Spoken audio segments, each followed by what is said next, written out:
இந்த வருஷம் நான் நிறைய அட்டன் பண்ண பேஷண்ட்ஸே பைல்ஸ் ஃபிஸ்டுலா சம்மந்தப்பட்ட பேஷண்ட்ஸ் தான். உடலில் அதிக அளவு ஹீட் ஜென்ரேட் ஆகுது. சித்த மருத்துவத்தில் கபத்தை குறைக்கக்கூடிய மூலிகைகள்னா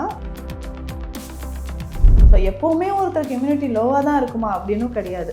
சில கிளைமேட்டில் நமக்கு அந்த பாடி வந்து ரியாக்ட் பண்ணலாம். மெயினாக வந்து பார்த்தோம்னா மெடிசன்ஸ்க்கு முன்னாடி நம்ம டயட் தான்.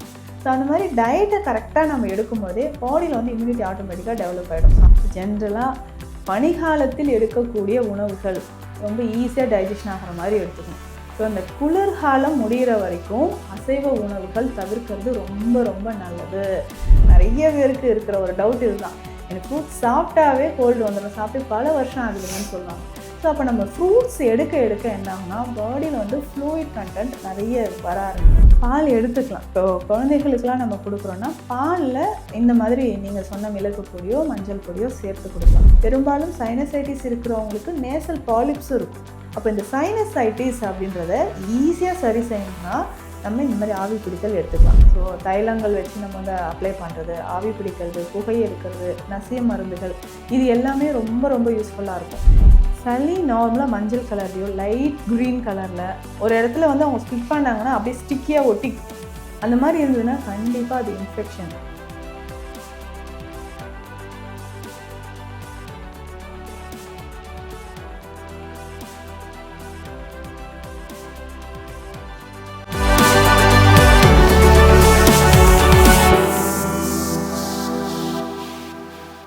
இப்போது புதிய அறிமுகம் ஆச்சி ஹோட்டல் சாம்பார் 50 கிராம் ரூபாய் 20 மட்டுமே. தி டிவைன் தமிழ் நேயர்களுக்கு வணக்கம். இப்போ நம்ம கூட சித்த மருத்துவர் டாக்டர் நித்யா இருக்காங்க. வணக்கம் மேம். வணக்கம். பொதுவாக மார்கழி மாதம் அப்படின்னாலே பிரம்ம முகூர்த்தம், காலையில் எந்திரிச்சு குளிக்கிறது நல்லது, வாக்கிங் போகிறது நல்லது, படிக்கிறது நல்லது, இப்படிலாம் சொல்லுவாங்க. ஆனால் இப்போ இருக்கிற இந்த மார்கழி மாதத்தில் காலையில் எந்திரிச்சு பார்த்தோன்னா கண்ணே தெரிய மாட்டேங்க, அந்த அளவுக்கு ஒரு பனிமயமாக இருக்குது. ப்ளஸ் நிறைய ஹெல்த் ரீதியாக பாதிப்புகளையும் ஏற்படுத்துது. இதை நீங்கள் எப்படி பார்க்குறீங்க? ஹெல்த் இது வந்து காலநிலைன்றது ஒவ்வொரு காலநிலையும் இருக்கும். நம்மளோட மனநிலை எப்படி இருக்குன்னா, மழை காலத்தில் எப்படா வெயில் வரும்னு நினைப்போம். பனிகாலத்துலேயும் அப்படிதான், மழையை கூட சமாளிச்சுலாம் பனிகாலம் இருக்குது. ஸோ ஒவ்வொரு சீசனுக்கும் ஒரு மாதிரி உடல் நலனில் சின்ன சின்ன பாதிப்புகள் வருது. பொதுவாக பார்த்தோம்னா அண்டத்தில் உள்ளதே பிண்டம்னு தான் சொல்லும். அந்த கிளைமேட்டுக்கு ஏற்ற மாதிரி உடல் வந்து நமக்கு மாறிடும். எல்லாருக்குமே அந்தந்த டைம்ல நோய் வருதா அப்படின்னு கிடையாது. ஸோ யாருக்கு நோய் வருதுன்னா அந்த திரிதோடங்கள்னு சொல்றோம் இல்லைங்களா, அதுல மாற்றம் ஏற்படும் போது, வாதமோ இல்லை பித்தமோ கபமோ, இதுல மாற்றம் ஏற்படும் போது நம்ம உடல்லையும் பாதிப்பு ஏற்படுது அப்படின்னு தான் சொல்லணும். இன்னொன்று நம்மளுடைய நோய் எதிர்ப்பு சக்தி. ஸோ இம்யூனிட்டி யாருக்கெல்லாம் குறைவா இருக்கோ அது நோயாக வருது. இப்போ நார்மலா இந்த பனிகாலத்துல வரக்கூடிய பிரச்சனைகள் நீங்க சொன்ன மாதிரி எல்லா வருஷத்தையும் விட இப்போ கொஞ்சம் பனி அதிகமாக தான் இருக்கு. நிறைய பேருக்கு வரக்கூடிய டிசீஸ் என்னென்னு பார்த்தோம்னா, இந்த குளிர்காலத்தில் கோல்டு காஃப் தானே நிறைய வரணும். இதுக்கு மாறாக இந்த வருஷம் நான் நிறைய அட்டன் பண்ண பேஷண்ட்ஸே பைல்ஸ் ஃபிஸ்டுலா சம்மந்தப்பட்ட பேஷண்ட்ஸ் தான். ஏன்னா உடலில் அதிக அளவு ஹீட் ஜென்ரேட் ஆகுது. நிறைய பேருக்கு எனக்கு இந்த டைமில் எனக்கு பைல்ஸே வந்தது இல்லைங்க, இப்போதான் இந்த மாதத்தில் வந்திருக்கு, இந்த வருஷத்தில் இப்போ வந்திருக்குன்னு சொல்கிறவங்க நிறைய பேர். அதுவும் ப்ளீடிங் பைல்ஸ் நிறைய பேர் நம்ம பார்க்க முடியுது. அப்போ உடல் என்ன நடக்குதுன்னா, குளிராகவும் நிறைய பேருக்கு இருக்கு, கோல்டு கபம் அதிகரிச்சு அதனோட பித்தமும் சேர்ந்து உடல் உஷ்ணமும் அதிகமாகுது. அப்போ கோல்டு காஃப் நமக்கு வந்து இந்த ரெஸ்பிரேட்டரி ட்ராக் இன்ஃபெக்ஷன்லாம் எப்படி வருதோ அதே மாதிரி இந்த பைல்ஸ் ஃபிஸ்டுலா ப்ராப்ளமும் இப்போ நிறைய பேருக்கு வந்துட்டு இருக்கு. அப்போ கிளைமேட் வந்து சேஞ்ச் ஆகும்போது உடலில் நடக்கக்கூடிய மாற்றம் ஒன்று அதிக குளிர்னால வரக்கூடிய நோயாகவும் அந்த நோய் நமக்கு உஷ்ணமாகவும் மாறுறதுக்கும் வாய்ப்பு இருக்குது. இப்போது வாத பித்த கபம் அப்படின்னு இந்த 3 விஷயங்கள் சொல்கிறீங்களா மேம்? மோஸ்ட்லி இந்த சீசனில் யார் அதிகமாக பாதிக்கப்படுவா? இப்போ ஒரு சிலருக்கு வந்து பித்த உடம்பு அப்படிம்பாங்க, ஒரு சிலருக்கு கப உடம்பு அப்படின்னு சொல்லுவாங்க. யாருக்கு அதிகமான பாதிப்பு ஏற்படுத்தும்? ஸோ இது வந்து இந்த கபம் அதிகமாக இருக்கும் அவங்களுக்கு. இப்போ பொதுவாக பார்த்தோம்னா நமக்கு ஒரு கபம் வருது, கோல்டு காஃப் வருதுன்னா உடல் குளிர்ச்சி அடைந்து வர்றது ஒரு பக்கம் இருந்தாலும் அதிக உஷ்ணத்தினாலையும் வருது. ஒரு சிலர் பார்த்தோம்னா உடம்பு குளிச்சுட்டே இருப்பாங்க, தலைக்கு குளிக்காம இருக்கிறது. அப்போ உடல்ல இருக்கக்கூடிய மொத்த உஷ்ணமும் தலைக்கு ஏற ஆரம்பிச்சு அந்த உஷ்ணம் என்ன ஆகும்னா கபமா நீர் கோர்த்திருக்கும். இதனால நம்ம என்ன பண்ணுவோம், எனக்கு சளி பிடிச்சிருக்கு, நான் தலைக்கே குளிக்க மாட்டேன்னு திரும்பவும் தலைக்கு குளிக்காம இருந்து இன்னும் ஹீட் அதிகமாக ஆரம்பிச்சிடும். ஸோ அப்போ தலை நீரேற்றம் அப்படின்னு சொல்றது 2 வகையிலையும் நடக்குது. அதிகமான குளிர்னாலையும் வரலாம், உடல் உஷ்ணத்தினாலையும் நமக்கு வரலாம். அது எதனால வந்ததுக்குன்னு தெரிஞ்சு ஏற்ற ட்ரீட்மெண்ட் வந்து எடுக்கணும். இப்போ எக்ஸாம்பிளுக்கு சொல்லணும்னா எனக்கு வந்து கோல்டு இருக்குங்க, காஃப் இருக்குங்க. அப்போ சித்த மருத்துவத்தில் கபத்தை குறைக்கக்கூடிய மூலிகைகள்னா அது எடுக்கும்போது உடல் உஷ்ணமாகும். ஒருவேளை உங்களுக்கு உஷ்ணத்தினால் வந்திருக்கக்கூடிய கப நோயா இருந்தா அந்த தன்மை இருக்கக்கூடிய மூலிகைகளை எடுத்துக்கிட்டே இருந்தா இன்னும் உடல் உஷ்ணமாக தான் செய்யும் இல்லையா? அப்போ கரெக்டா நமக்கு எதனால இந்த கப நோய் வந்துச்சுன்னு தெரிஞ்சு நம்ம மெடிசன்ஸ் எடுக்கிறதோ இல்லை மூலிகைகள் எடுக்கிறதோ கரெக்டான ஒரு வழிமுறையா இருக்கும். இப்போ நீங்க அதை வந்து பல்ஸ் பிடிச்சி பார்க்கும்போதே உங்களுக்கு இவங்க இந்த உடம்பு அப்படின்னு தெரிஞ்சிடும். ஆமா, அதை வச்சுதான் நம்ம வந்து டயக்னோஸ் பண்ணுவோம். இப்போ வந்து எனக்கு சளி இருந்துகிட்டே இருக்கு டாக்டர், சைனசைட்டிஸ் இருக்கு அப்படின்னு சொல்றாங்கன்னா ஸோ நாடி பார்க்கும்போது நமக்கு தெரியும். ஸோ இப்போ நான் சொன்னேன் இல்லைங்களா, இந்த பைல்ஸ் இருக்கு, ஃபிஸ்டுலா இருக்குன்னு சொல்றவங்களுக்கு உடல் உஷ்ணமா இருக்கும். ஸோ அந்த உஷ்ணத்தினால வந்திருக்கக்கூடிய இந்த காலகட்டத்தில் எப்படிங்க பாடி ஹீட் ஆகும் அப்படின்னு நம்ம கேட்போம். ஸோ அதிகமான குளிரும் உடல்ல உஷ்ணமாக மாறும். நீங்க சொல்லும் போது எனக்கு ஒரு விஷயம் தோணுது, என்னன்னா நீர்மோர் வந்து குளிர்ச்சி, தயிர் வந்து சூடுன்னு சொல்லுவாங்கல்ல, அந்த மாதிரி தான் இதை புரிஞ்சுக்க தோணுது எனக்கு. மேம் அதே போல் நீங்கள் ஒரு பேசும்போதே ஒரு விஷயம் சொன்னீங்க, இம்யூனிட்டி பவர் அப்படிங்கிறது. இப்போ அந்த இம்யூனிட்டி பவர் அப்படிங்கிறது இப்போதைய காலகட்டத்தில் எல்லாருக்கும் பக்காவாக இருக்குன்னு நினைக்கிறீங்களா? ஸோ இம்யூனிட்டி யாருக்கெல்லாம் குறைவாக இருக்குது, யாருக்கெல்லாம் சரியாக இருக்குது அப்படின்னு நம்ம தெரிஞ்சுக்கணும். சின்ன சின்ன நோய், இப்போ ஒரு இடத்துக்கு ஒரு குரூப்பாக ஃப்ரெண்ட்ஸ் எல்லாம் போயிட்டு வராங்க, எல்லோரும் நல்லா இருக்காங்க, எனக்கு மட்டும் ஃபீவர் வந்துச்சு, எனக்கு மட்டும் கோல்டு காஃப் வந்துச்சு அப்படின்னு சொல்கிறாங்க ஒரு சிலர். ஸோ அப்போது அவங்களுக்கு இம்யூனிட்டி கொஞ்சம் குறைவாக இருக்குதுன்னு நம்ம தெரிஞ்சுக்கலாம். அதை பூஸ்டப் பண்ணுறதுக்கு என்னென்ன பண்ணலாம்? ஸோ எப்போவுமே ஒருத்தருக்கு இம்யூனிட்டி லோவாக தான் இருக்குமா அப்படின்னும் கிடையாது. சில கிளைமேட்டில் நமக்கு அந்த பாடி வந்து ரியாக்ட் பண்ணலாம். ஸோ அந்த மாதிரி இருக்கும்போது அதற்கான மெடிசன்ஸோ இல்லை மூலிகைகளோ, ஃபுட்டு மெயினாக வந்து பார்த்தோம்னா மெடிசன்ஸ்க்கு முன்னாடி நம்ம டயட் தான். ஸோ அந்த மாதிரி டயட்டை கரெக்டாக நம்ம எடுக்கும்போதே பாடியில் வந்து இம்யூனிட்டி ஆட்டோமேட்டிக்காக டெவலப் ஆகிடும். ஸோ அதுக்குன்னு இம்யூன் பூஸ்டர்ஸ்ன்னு சொல்லக்கூடிய ஹெர்ப்ஸ் வந்து நிறையவே இருக்குது. இப்போ பேசிக்காக பார்த்தோம்னா நம்ம எல்லாருமே சாப்பிடக்கூடிய நெல்லிக்காயிலிருந்து, ஸோ அதிமதுரத்தில் இருந்து, இப்போ இது எல்லாமே லேகியமாக நம்ம எடுத்துக்கலாம். ஸோ நெல்லிக்காய் அப்படின்னு சொன்னால் லேகியமாக இருக்குது. வெண்பூசணி லேகியம் எடுக்கலாம், தேற்றான்கோட்டை லேகியம் எடுக்கலாம். இது எல்லாமே ஜென்ரலாக குழந்தைகள்ல இருந்து பெரியவர்கள் வரைக்கும் அந்த இம்யூனிட்டியை பூஸ்டப் பண்ணுறதுக்கு இந்த மாதிரி மெடிசன்ஸும் எடுத்துக்கலாம். ஓகே மேம், இப்போது இன்னொரு விஷயம் நம்ம பார்த்தோன்னா, காலையில் அதாவது விடிய காத்தால எழுந்துச்சி பச்சை தண்ணியில் குளிக்கிறது வந்து ஒரு சிலர் வந்து பெருமையாக பேசிப்பாங்க. அதே போல் அப்படி குளிக்கிறது மட்டும்தான் நல்லதுன்னு ஒரு சிலர் சொல்லுவாங்க. இது எல்லா தேகத்தினருக்கும் வந்து செட் ஆகுமா? காலை அப்படின்னு சொல்லும்போது காலையில் பச்சை தண்ணியில் குளிச்சுட்டு சில வழிமுறைகள்லாம் இருக்கு இல்லைங்களா? ஸோ அது செய்கிறது வழியாக செய்கிறவங்க செஞ்சுக்கலாம். இப்போ இருக்கக்கூடிய அந்த யங் ஜென்ரேஷனுக்கு அது செட் ஆகுமா அப்படின்னா, ஒரு நாள் 2 நாள் ஃபாலோ பண்ணாலே உடனே எனக்கு கோல்டு வந்துடுது, காஃப் வருது, பாடி பெயின் வருதுன்னு ஒரு சிலர் சொல்லுவாங்க. ஸோ அப்போது காலையில் நம்ம என்ன பண்ணலான்னா, அந்த சில்லுன்னு தண்ணியில், அதுவும் ஏஜ்ட் பர்சன்ஸ்க்கெலாம் குளிக்கும்போது நியூரலாஜிக்கல் இஷ்யூஸ் வர்றதுக்கும் வாய்ப்புகள் இருக்குது. திடீர்னு ஸ்ட்ரோக் வந்துடுச்சுன்னு சொல்லுவாங்க இல்லையா? அப்போ எப்போவுமே குளிக்கும்போது மைல்டாக ஒரு வெதுவெதுப்பான தண்ணீரில் குளிக்கிறது ரொம்ப நல்லதாக இருக்கும். ஸோ எல்லா தேகத்தினருக்கும் ஏற்றுது அப்படின்னா, ஸோ இளம் சூடாக இருக்கக்கூடிய தண்ணீர் தான். ஸோ வெதுவெதுப்பாக இருக்கக்கூடிய தண்ணீரில் காலையில் நம்ம நீங்கள் சொல்கிற மாதிரி ஏர்லி மார்னிங்கில் குளிச்சுட்டு அதுக்கப்புறம் நம்ம வாக்கிங் போகிறோம், இல்லை சில தியான பயிற்சிகள் செய்கிறோன்னா அப்படி ஃபாலோ பண்ணிக்கலாம். ஓகே மேம், இப்போது நம்ம இன்னொன்று பார்க்க வேண்டியதுன்னா, இந்த பனிக்காலத்தில் என்ன மாதிரியான உணவுகள், அதாவது உணவுகள் உட்கொள்ளணும், அண்ட் தென் வந்து இந்த கோல்டு இதனால் பாதிக்கப்பட்டவங்க என்ன மாதிரியான இன்டேக்ஸ் வந்து எடுத்துக்கணும்? லைக் வீட்லேயே வந்து சில ரெமெடிஸ் இருக்கும், சித்தர்கள் வந்து நிறைய விஷயங்கள் சொல்லியிருக்காங்க, நம்ம அஞ்சரைப்பட்டியிலே அவ்வளோ விஷயங்கள் இருக்குது அப்படிங்கிறதும் பொதுவாக நம்ம பல வீடியோக்களில் பேசியிருக்கோம். இதெல்லாம் சேர்த்து வச்சு சொல்லுங்கள்.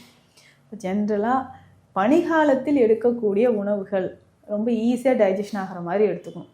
அதே சமயம் ரொம்ப குளிர்ச்சியான பொருளையும் தவிர்க்கிறது நல்லது. அப்போது ஃபஸ்ட்டு நம்ம சொல்கிறது, நிறைய பேருக்கு சொன்னோன்னே என்னடா இதையே சொல்லிட்டாங்களேன்னு யோசிப்பீங்க, நான்வெஜ். ஸோ அந்த குளிர்காலம் முடிகிற வரைக்கும் அசைவ உணவுகள் தவிர்க்கிறது ரொம்ப ரொம்ப நல்லது. அதற்காக தான் இந்த வழிபாட்டு முறைகள்லாம் வச்சுருப்பாங்க. ஸோ அந்த ஒரு மாதம் விரதம் இருந்து நம்ம கோயிலுக்கு போகிற மாதிரி இந்த மாதத்தில் வச்சுருக்கிறது. ஸோ அப்போது அந்த நான்வெஜ் எல்லாம் நம்ம அவாய்ட் பண்ணும்போது பாடியில் வந்து அந்த இன்டைஜஷன் ப்ராப்ளம் வருது. நிறைய பேருக்கு ஃபுட் பாய்சன் ஆகக்கூடிய காலமும் இதுதான். ஸோ ஈஸியாக டைஜஷன் ஆகாது. நான் காலையில் சாப்பிட்டாங்க, இது வரைக்கும் இன்னும் டைஜஷன் ஆகலை, நைட்டு ஃபுட்டு சாப்பிட்டேன், நைட்டெல்லாம் எனக்கு தூக்கமே இல்லை, இந்த இன்டைஜஷன் ப்ராப்ளம் இருந்துக்கிட்டே இருக்குது அப்படின்னு சொல்லுவாங்க. அதே மாதிரி அதிகமான ஆயில், எண்ணெயில் நல்லா பொரிச்சு வறுத்த உணவுகளை சாப்பிட்றதும் டைஜஷன் ஆகாது. அதே மாதிரி பருப்பு வகைகள் நிறைய சேர்த்து சாப்பிடுவாங்க. ஸோ அந்த மாதிரி இருக்கக்கூடிய உணவுகளை தவிர்க்கிறது தான் ரொம்ப நல்லது.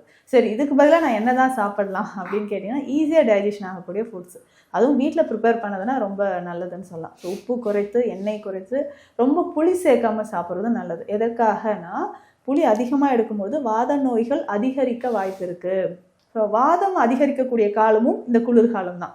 நிறைய பேருக்கு நம்ம பார்த்துருப்போம், எனக்கு மூட்டு வலி அதிகமாகிடுச்சுங்க, காலை வந்து தரையிலே வைக்க முடியல, டைல்ஸில் நின்று கொஞ்ச நேரம் நான் ஒர்க் பண்ணால் எனக்கு அப்படியே எல்லா மூட்டுக்கள்லையும் வலி இருக்குது. அதுவும் இந்த ரொமட்டாய்டு ஆர்த்ரைட்டிஸ் இருக்கவங்களாம் ரொம்ப பெயின் சொல்லுவாங்க. ஸோ அப்போ இந்த புளியெல்லாம் சேர்த்து சாப்பிட்றத கொஞ்சம் தவிர்த்துக்கலாம். நல்ல ஃப்ரூட்ஸ் அண்ட் வெஜிடபிள்ஸ், இந்த கீரை வகைகள் கூட அந்த குக் பண்ணால் ஒரு 3 ஹவர்ஸ்க்குள்ளே சாப்பிடணும். ஒரே வேளை, மதிய வேலை மட்டும். நைட்டில் கீரை சாப்பிட்றத தவிர்க்கணும். அது ஏன் மேம்? இப்போ நிறைய பேர் வந்து பயமுடுத்துறாங்க, நான்வெஜ் சாப்பிட்டு கீரை சாப்பிடக்கூடாது, மதியம் பண்ண கீரையை நைட்டு சாப்பிடக்கூடாது, விஷமாக கூட அது மாறும் அப்படின்லாம் சொல்கிறாங்க. அது ஒவ்வொரு உணவுக்குமே ஒவ்வொரு சர்டன் பீரியட் இருக்கும். இப்போது சித்த மருத்துவத்தில் ஒரு கஷாயம் அப்படின்னு சொன்னால் அதோட ஆயுட்காலம்னு ஒன்று சொல்லுவோம், 3 ஹவர்ஸ். ஸோ 3 மணி நேரத்தில் வந்து நீங்கள் அந்த கஷாயத்தை குடிச்சிடுங்க. அதே மாதிரி தான் கீரைகளும். ஸோ நம்ம சமைச்சா 3-4 மணி நேரத்துக்குள்ளே சாப்பிடணும். இதுலேயும் முக்கியமாக இரவு நேரத்தில் நம்ம கீரைகள் எடுக்கும்போது நமக்கு சரியாக டைஜஷன் ஆகாது. நல்லா உறக்கத்தில் இருக்கும்போது டைஜஷன் ஆகலைன்னா என்ன ஆகுனா புளித்த ஏப்பம் வர்றதுக்கோ, சிலர் நல்லா தூங்கிட்டு இருந்தாங்க, எந்திரிச்சு நான் வாந்தி எடுத்துட்டேன் அப்படின்னு சொல்லுவாங்க. எனக்கு அது தெரியவே இல்லை. ஸோ அப்போது கீரை சாப்பிட்டீங்களா, இல்லை பால் சார்ந்த பொருட்களோ, இல்லை சூடு பண்ணி ஃப்ரிட்ஜில் 2-3 நாளாக வச்சு எடுத்து ஹீட் பண்ணி ஃபுட்டு ஏதாவது சாப்பிட்டீங்களா அப்படின்னு நம்ம கேட்போம். அப்போது ரொம்ப ஈஸியாக டைஜஷன் ஆகக்கூடிய ஃபுட்ஸ் எடுத்துக்கலாம். ஆவியில் வேக வைத்த உணவு, வெஜிடபிள்ஸ் சாப்பிட்டா கூட நம்ம சூப் மாதிரியோ இல்லை பாயில் பண்ணி அதை சாலட் மாதிரியோ எடுத்துக்கலாம். மேம், ஒரு சிலர் வந்து உடனே கோல்டு பிடிக்குது அப்படின்றவங்க வந்துட்டு பார்த்தீங்கன்னா ஃப்ரூட்ஸே தவிர்த்துருவாங்க. ஏன்னா ஃப்ரூட்ஸ் சாப்பிட்டா குளிர்ச்சி அப்படிங்கிற ஒரு மனோபாவத்திலே வந்துட்டு டோட்டலாக ஃப்ரூட்ஸையும் தவிர்த்துருவாங்க, ஜூஸ் எதுவுமே குடிக்க மாட்டாங்க. இப்போ அவங்கெல்லாம் வந்து ஃப்ரூட்ஸ் தைரியமாக சாப்பிட்லாமா? தைரியமாக சாப்பிட்லாம். சிலருக்கு வந்து சில வகையான ஃப்ரூட்ஸ் தவிர்க்கிறது நல்லது. நான் தக்காளி சாப்பிட்டா எனக்கு கோல்டு பிடிச்சிரும் அப்படின்னு ஒரு சிலர் சொல்லுவாங்க. நெல்லிக்காய் சாப்பிட்டா கோல்டு வந்துடும், எலுமிச்சம்பழம் சாப்பிட்டா கோல்டு வந்துடும். கோல்டு இருக்குது, நமக்கு வந்து ஒரு சளி சம்மந்தப்பட்ட பிரச்சனை இருக்குன்னா விட்டமின் சி ரிச் ஃப்ரூட்ஸ் தான் நம்ம சாப்பிடணும். அப்போ விட்டமின் சி இந்த மாதிரியான ஃப்ரூட்ஸில் தானே இருக்குது. ஸோ ஆரஞ்சு சாப்பிட்டாவே எனக்கு கோல்டு வந்துடும் அப்படிலாம் சொல்லுவாங்க. ஆனால் பெஸ்ட்டாக நம்மளோட இம்யூனிட்டி பூஸ்ட் பண்ணுறதுக்கு இந்த மாதிரியான ஃப்ரூட்ஸ் தான் நம்ம எடுத்துக்கணும். ஸோ அதுவே நம்ம இல்லைங்க நெல்லிக்காய் சாப்பிட்டா நிஜமாலுமே எனக்கு கோல்டு வந்துடுங்க அப்படின்னு நீங்கள் சொன்னீங்கன்னா அதை நம்ம ஜூஸ் போடும்போது ஹாட் வாட்டரில் மிக்ஸ் பண்ணி போட்டுக்கலாம். இப்போ நெல்லிக்காய் ஜூஸ் இருக்குன்னா ஹாட் வாட்டரில் மிக்ஸ் பண்ணிவிட்டு கொஞ்சம் 1 பிஞ்ச் வந்து நம்ம டர்மரிக் பவுடர், 1 பிஞ்ச் வந்து பெப்பர் பவுடர், ஸோ அந்த மஞ்சளும் மிளகுத்தூளும் ஒரு சிட்டிகை சேர்த்து வெந்நீரில் அந்த சாறு நம்ம எடுத்துக்கலாம். ஸோ ஜூஸ் வந்து இப்படி ப்ரிப்பேர் பண்ணி குடிச்சு பாருங்கள், கண்டிப்பாக கோல்டு வராது. ஸோ குழந்தைகளுக்கும் இதை தாராளமாக கொடுக்கலாம். நிறைய பேருக்கு இருக்கிற ஒரு டவுட் இதுதான், எனக்கு ஃப்ரூட்ஸ் சாப்பிட்டாவே கோல்டு வந்துடும், சாப்பிட்டு பல வருஷம் ஆகுதுங்கன்னு சொல்லுவாங்க. ஸோ அப்போ நம்ம ஃப்ரூட்ஸ் எடுக்க என்ன ஆகுனா பாடியில் வந்து ஃப்ளூயிட் கண்டென்ட் நிறைய வர ஆரம்பிக்கும். நிறைய பேருக்கு டீஹைட்ரேட் ஆகுதுன்னு சொல்லுவாங்க. பாடியில் ஒரு ட்ரைனஸ் இருக்கும், ஸ்கின்ல ஒரு ட்ரைனஸ் இருக்கும். ட்ரைனஸ் ஆனதுனால கான்ஸ்டிபேஷன் இருக்கும். ஸோ இது எல்லாமே சரியாகும்னா ஃப்ரூட்ஸ் தாராளமாக நம்ம சாப்பிட்டுக்கலாம். ஓகே மேம், அதே போல் இன்னொன்று பார்த்தோன்னா சாயந்தரம் ஆனாலே அந்த அந்த குளிர் நிலையில் வந்துட்டு உடம்பு வந்து ஒரு மாதிரி ஃபீவரிஷாக இருக்கிற மாதிரியான ஒரு ஃபீலை கொடுக்குது. அது நிஜம்லே ஃபீவர் தானா இல்லை நமக்கு அப்படி ஒரு எண்ணம் ஏற்படுது? உண்மையிலே உடலில் அந்த டெம்பரேச்சர் இன்க்ரீஸ் ஆக தான் செய்யும். என்னன்னா அந்த கோல்டு கிளைமேட்ல நிறைய பேர் இப்ப சொல்றது என்னன்னா எனக்கு ஈவினிங் ஆனவே நடுக்கம் வந்துருதுன்னு சொல்றாங்க. குளிர் ஜுரம் போல இருக்கு, குளிர் ஜுரம் வந்துருது, நடுக்கம் வந்துருது. இப்போ இருக்கக்கூடிய காலத்துல நிறைய பேருக்கு வைரல் ஃபீவரும் வருது. அந்த ஃபீவர் முடிஞ்சதுக்கு அப்புறம் என்ன ஆகுனா ஜாயிண்ட் பெயின் ரொம்ப சிவியரா இருக்குன்னு சொல்றாங்க. ஸோ அப்போது இந்த வருஷம் தான் இது வந்து புதுசாக நிறைய பேருக்கு வரும். எப்போவாவது நம்ம கேள்விப்படும் வைரல் ஃபீவர். ஆனால் இப்போது ஃபேமிலியில் ஒருத்தர் கோல்டு வந்தோன்னா எல்லாருக்குமே இருக்குது. ஒருத்தருக்கு ஃபீவர் வந்தால் எல்லாரும் சொல்கிறாங்க ஃபீவர் முடிஞ்சிருச்சிங்க, இருந்தாலும் எனக்கு வந்து ரொம்ப டயர்டாக இருக்கேன், பாடி பெயின், ஜாயிண்ட் பெயின்லாம் இருக்குது, இன்னும் எனக்கு போன லாஸ்ட் மந்த் நான் இருந்த மாதிரி ஒரு பாடி வந்து எனக்கு இன்னும் ஸ்டடி ஆகலைன்னு தான் சொல்கிறாங்க. ஸோ அப்போது ஒவ்வொருத்தருக்குமே ஈவினிங் டைமில் அப்படி பாடி வந்து டெம்பரேச்சர் கொஞ்சம் ரைஸ் ஆகிற மாதிரி இருக்குன்னா நம்ம நைட் சாப்பிடக்கூடிய ஃபுட் ரொம்ப கேர்ஃபுல்லாக நம்ம எடுத்துக்கணும். ஸோ வீட்டில் குக் பண்ணது சூடாக இருக்கும்போதே நம்ம சாப்பிட்டுட்டு ஈஸியாக டைஜஷன் ஆகிற ஃபுட் எடுத்துக்கலாம். ரொம்ப கோல்டு இருக்கிற மாதிரி இருக்குன்னா கொஞ்சம் ஹாட் வாட்டரில் நம்ம உள்ளங்கால கொஞ்சம் சால்ட், உப்பு போட்டு கொஞ்சம் மஞ்சள் பொடி போட்டு ஒரு 10 மினிட்ஸ் வச்சுக்கலாம். கண்டிப்பாக ஏசி அவாய்ட் பண்ணுறது நல்லதாக இருக்கும், ஏன்னா இன்ஃபெக்ஷன் ஈஸியாக ஸ்ப்ரெட் ஆகும். ஸோ அந்த டைமில் நம்ம ஏசியெல்லாம் அவாய்ட் பண்ணிவிட்டு நேச்சுரலாகவே நம்ம வந்து தூங்குறது நல்லதாக இருக்கும். அதே போல் ஒரு சிலர் என்ன சொல்கிறாங்கன்னா எனக்கு தொண்டையை வந்து ஏதோ குத்துற போல் இருக்குது அப்படின்னு சொல்கிறாங்க. அதே போல் இருமல் வந்து ரொம்ப ட்ரை காஃபாக இருக்குது. சிலர் வந்து அதை வாமிட் வர மாதிரி இருக்குன்ட்டு அந்த எடுக்கும்போது பார்த்தா மஞ்சள் கலரில் சளி வருது. இது எல்லாமே வந்துட்டு ரொம்ப இந்த பனி காலம் தானா இல்லை அவங்களுக்கு ஆல்ரெடி அந்த மாதிரி பாதிக்கப்பட்டிருப்பாங்க? இந்த பனி காலத்தினால வர த்ரோட் இன்ஃபெக்ஷன், டிவி ஆட்லலாம் பார்த்துருப்போம், த்ரோட்டில் வந்து ஏதோ முள்ளாக இருக்கிற மாதிரி அதுக்கு ஒரு இந்த இதை சாப்பிடுங்கன்னு சொல்லுவாங்க. அந்த மாதிரி நிறைய பேருக்கு ட்ரை காஃப் இருக்குது. அதிகமான பனினால் நமக்கு என்ன ஆகும்னா, எப்படி ஸ்கின்னு ட்ரை ஆகுது, அதே மாதிரி வாய்ப்பகுதியிலும் தொண்டை பகுதியிலும் நமக்கு வந்து இந்த உலர்ந்த ஒரு தன்மை வருது. அதனால தான் பேசும்போது என்ன பண்ணால் திரும்ப திரும்ப இரும்பிக்கிட்டே இருப்பாங்க. இப்போ வயசானவங்களாம் எனக்கு நைட்டு ஃபுல்லாக இரும்பிக்கிட்டே இருக்கிறேங்க, இந்த இருமல்னால தூக்கம் இல்லை, நெஞ்செல்லாம் வலிக்குது, வயிறு வலிக்குது. அதுவும் கரெக்டாக ஒரு 2லேருந்து 3 மணி. ஆமாம். ஸோ வீட்டில் எல்லாருமே வந்து இதனால் தூக்கம் இல்லாமல் போயிடுது. இன்னொரு விஷயம் என்னென்னா, அதிகமாக இருமல் வந்துகிட்டே இருக்குது, அந்த ட்ரை காஃப் வந்துகிட்டே இருக்கிறதுனால எனக்கு அடி வயிற்றில் வலி இருக்குது, ஸோ யூரின் லீக்கேஜ் இருக்குது, இப்படியெல்லாம் கஷ்டப்படுவாங்க. ஸோ இந்த ட்ரை காஃப் அப்படின்னு சொல்கிறது அதிகமான பனினால் வரக்கூடியதான். அப்போ நம்ம என்ன பண்ணோம்னா, கொஞ்சம் சால்ட் வாட்டரில் கார்கிள் பண்ணிக்கலாம். ஸோ அதிகமான உப்பு வேண்டாம், ஸோ மிதமான உப்பு போட்டு மைல்டாக இருக்கக்கூடிய லியூக் வார்ம் வாட்டரில், வெது வெதுப்பான தண்ணீரில் கொஞ்சம் வாய் வந்து நம்ம கார்கிள் பண்ணிக்கலாம். அதுக்கப்புறம் என்ன பண்ணலாம், கொஞ்சம் கொஞ்சமாக தண்ணீர், ஸோ வெது வெதுப்பான தண்ணீரை நம்ம குடிச்சிக்கிட்டே வரும்போதும் இதில் சில ஹெர்ப்ஸ் ஆட் பண்ணிக்கலாம்.